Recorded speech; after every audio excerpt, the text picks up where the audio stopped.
Lectura del Santo Evangelio según San Mateo. En el capítulo 19, versículos del 13 al 15. Entonces le llevaron unos niños para que pusiera las manos sobre ellos y pronunciara una oración. Los discípulos los reprendían, pero Jesús dijo: Dejen a los niños y no les impidan que se acerquen a mí, porque el reino de los cielos pertenece a los que son como ellos. Entonces impuso las manos sobre ellos y luego se fue. Palabra del Señor. Gloria a ti, Señor Jesús. Hola mis hermanos, ¿cómo están? Bienvenidos a una nueva entrega de este camino a la Eucaristía. Este camino que vamos llevando nosotros, que nos preparamos a los sacramentos de la iniciación cristiana. Estamos hablando de la Eucaristía, basados en las indicaciones de San Leonardo de Porto Mauricio sobre su libro El tesoro escondido de la Santa Misa. Pues bien, hoy San Leonardo nos plantea que la misa es el prodigio más asombroso que hay. Y esto es así. ¿Cuántos de nosotros nos gustaría ver un prodigio realizado por nuestro Dios? Ya la vida misma, el podernos despertar cada día, es un milagro, es un prodigio, pues la Eucaristía supera a todos estos prodigios y es lo que vamos a ver hoy. El mismo Jesús dijo que si tuviéramos fe como un granito de mostaza podríamos mover montañas. También si vamos por ejemplo al final del Evangelio de San Marcos, dice Jesús que los prodigios obrarán en aquellos que crean en el mensaje del Evangelio. Pues bien, hay muchos prodigios. Imagínense mover una montaña con solo desearlo. Pues bien, hay prodigios todavía más asombrosos. Imagínense ustedes detener el curso de los astros. Y de esto hay constancia en el Antiguo Testamento. Alguien pidió que se detuviera el sol. Y esto ocurrió. Vamos a verlo inmediatamente. Nosotros vemos en el libro de Josué, apenas termina el Pentateuco, en este sexto libro de la Biblia encontramos en el capítulo 10 que ese prodigio de detener los astros sucedió. Josué capítulo 10, versículo 12 y siguientes. Cuando el Señor puso en manos de los israelitas a los amorreos, Josué habló al Señor y gritó en presencia de Israel: Detente, sol, en Gabaón, y tú, luna, en el valle de Ayalón. Y el sol se quedó quieto, y la luna inmóvil, hasta que se vengó el pueblo de sus enemigos. Así consta en el libro de Yazar. El sol se detuvo en medio del cielo y tardó un día entero en ponerse. Ni antes ni después ha habido un día como aquel, cuando el Señor obedeció a la voz de un hombre. Palabra de Dios. Te alabamos, Señor. Imagínense ustedes, en la historia sucedió que el sol alumbró por más de 24 horas. Increíble ese suceso. La Santa Misa es el prodigio más asombroso que este que acabamos de escuchar en el relato del libro de Josué. Bienvenidos entonces para comprobar que esto es verdad. Bueno, pues como escuchábamos, Josué con su palabra hizo que el sol se detuviera y Dios le obedeció a Josué y el sol se detuvo y alumbró por más de 24 horas. Pues bien, la misa es el prodigio más asombroso. Nos dice aquí que la palabra de un sacerdote obliga al Hijo de Dios a bajar del cielo a la tierra. ¿Qué es esto comparado con trasladar una montaña, secar el océano o detener el movimiento de los astros? Pues es un milagro muy superior, mayor que todos estos prodigios que hemos planteado aquí.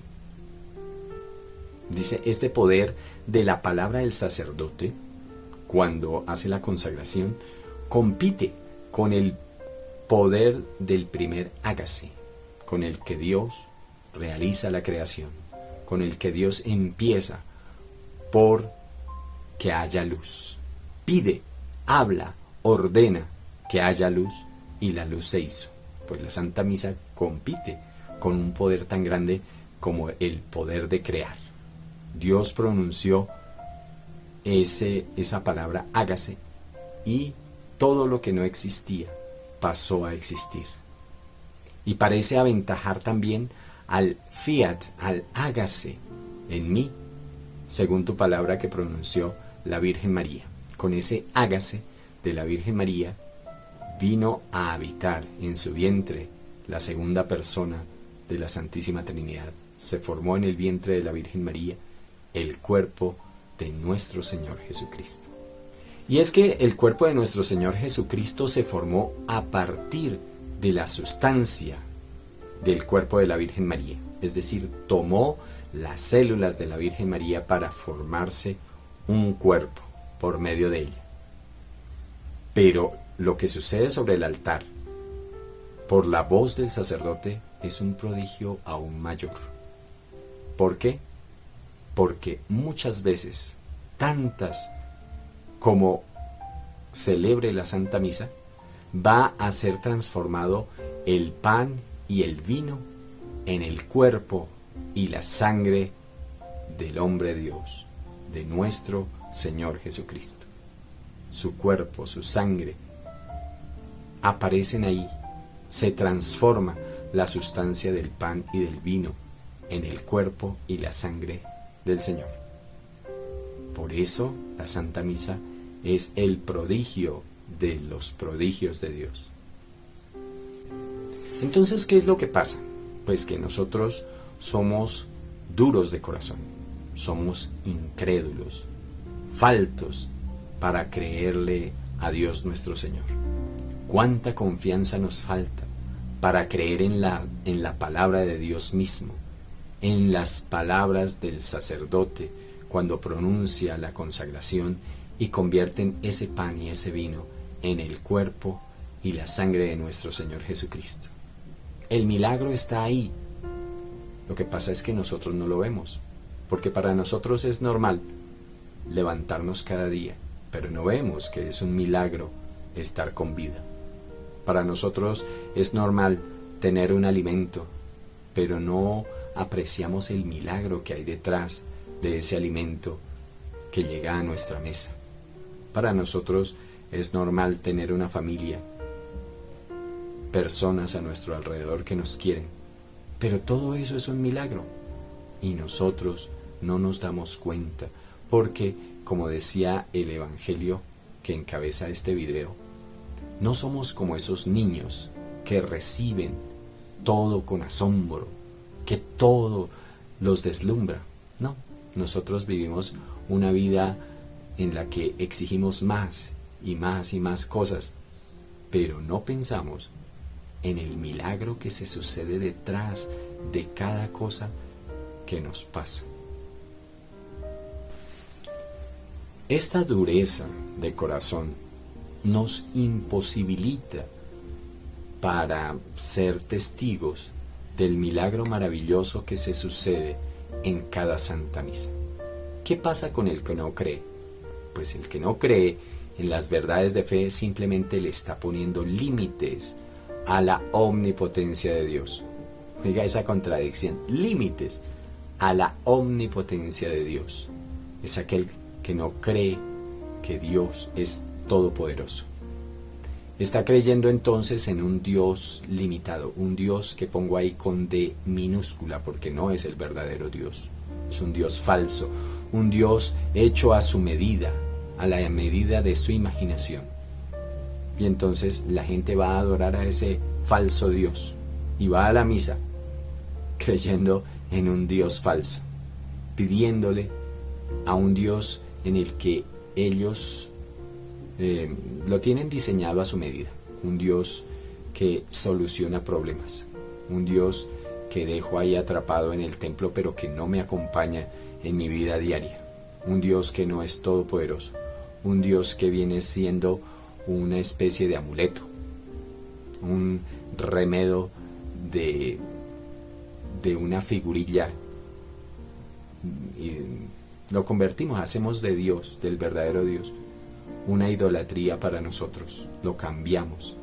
Ya no es el verdadero Dios en el que nosotros creemos, no es el Dios de Jesucristo, no es el Dios que manda, es un Dios pelele que nos obedece, que hace y cumple nuestros caprichos, y hay de que no lo haga, porque entonces muchos dicen dejo de creer en Él, dejo de ir a la misa.